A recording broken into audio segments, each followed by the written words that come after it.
No, I'll try to. I thought you had wanted me to speak only for 6. So I have 3 small points. But since there's 2 minutes more, I'll take those 2.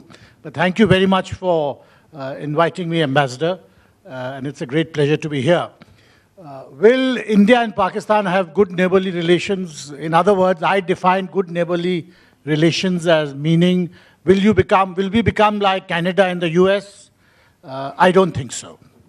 But does that mean that we will remain at the present level of the status quo? I don't think so either. I think we have to look at a situation where there'll be much more stability in our bilateral relationship than there has been in the past. And possibly you will become like South Korea and Japan, or Japan and China, which have histories very much like, or in fact worse, than India and Pakistan, but certainly not like what we are in the situation, in the interface we are today. So what is the reason for my optimism? Firstly, that the world is changing. And both India and Pakistan are changing far more rapidly than most analysts believe. And this change has nothing to do with government policy. This is the hopeful sign. It is totally driven by technology. And technology brings people together in a way we don't quite understand. And we are still coming to terms with. 10 years ago, or 15 years ago, or 20 years ago, a large part of the India-Pakistan discussions used to be, how do we let our magazines and newspapers and books cross borders? This is a confidence-building measure. That entire debate is now history. People are in touch on the internet, through various other mediums and platforms. So technology changes a great deal. The second thing which has changed a great deal is travel. Now, even if there is very little travel between India and Pakistan, the elite of India and Pakistan is meeting all over the world, including the think tanks and the so-called track-to circuits where the hawks and doves meet everywhere else in the world except in India and Pakistan. But I believe that the numbers of students and businessmen who meet outside of India and Pakistan is a very large number. So that is the second reason for my optimism.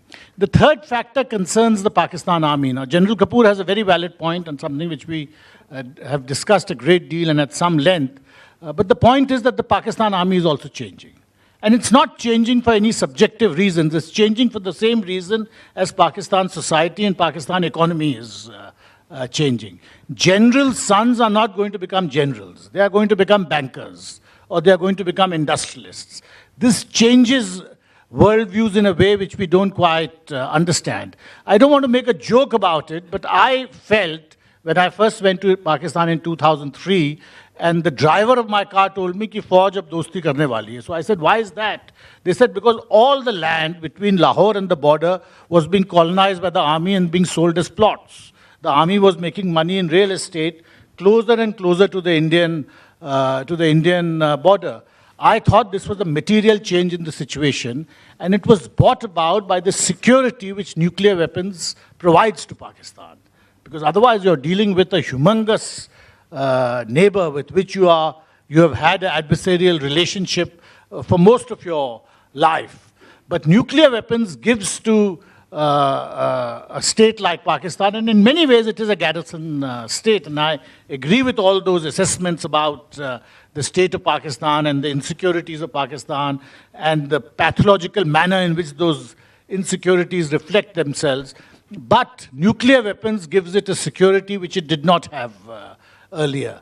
And that security leads to different kinds of attitudes, and of a kind which we have not seen, which we possibly cannot anticipate if we look at it in the old paradigm, only that the army is not going to cut the branch it's sitting on.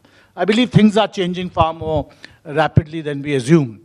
But these are emerging signs. Will all these signs gather enough momentum that they have a cumulative impact in 2 years or 3 years? I think that is where the question of leadership comes in. And the other point which strikes me about Pakistan most is that it's not so much the attitude of the army or the corporate interests of the army which really have come in the way of things improving with India. And I mean improving, I say it advisedly. I don't think that it will become like Canada and United States, but how do things become more stable? And what has, to my mind, come in the way is not so much the corporate interests of the army, but the breakdown in civil-military relations which periodically occurs in Pakistan.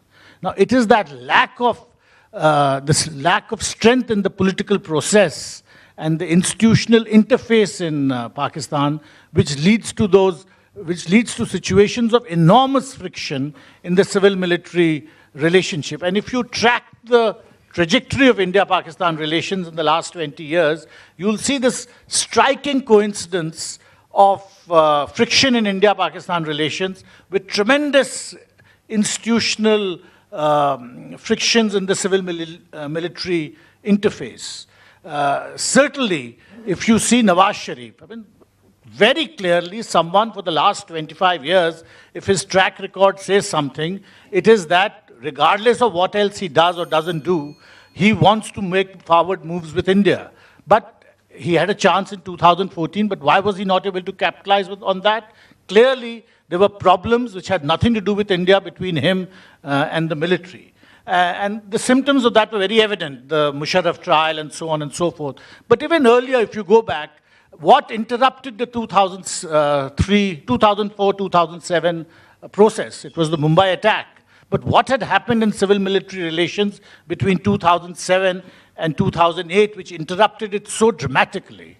And that had to do with the last months of Musharraf's tenure, the sudden the assassination of Benazir Bhutto, and the sudden elevation of Zardari to power, a factor which possibly the Pakistan army had never contemplated.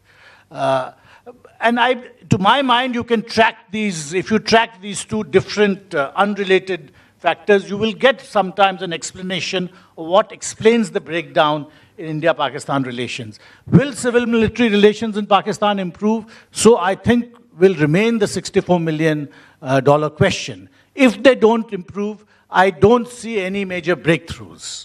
But I do see the longer-term processes brought about by technology, travel, internal changes in Pakistan having a cumulative impact to see that relations become more stable, even if they do not improve dramatically or are transformed into something like Canada, US, or France, Germany, etc. Thank you.